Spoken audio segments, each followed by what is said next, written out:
give every unemployed worker from COVID and their employer a $50,000 incentive to return to work.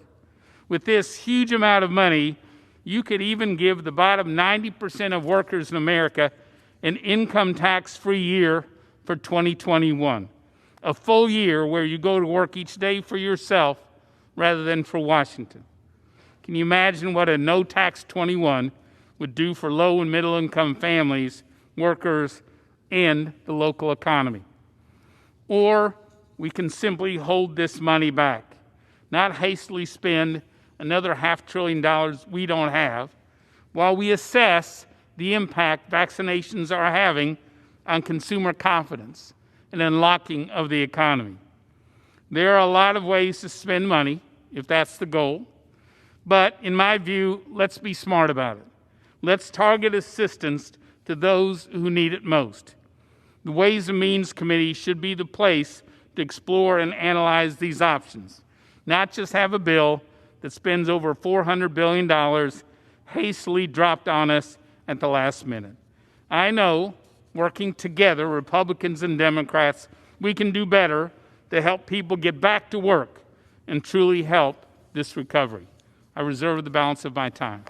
The gentleman from Texas reserves the balance of his time. The gentleman from Massachusetts is recognized. Thank you, Madam Speaker. With that, I'd like to recognize the gentleman from Michigan.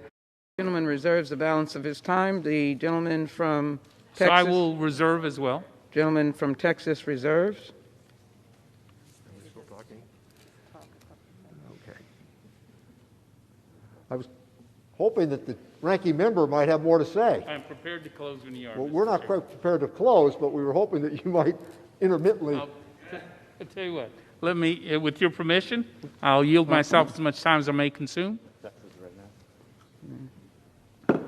Gentleman from Texas is recognized for such time as he may consume.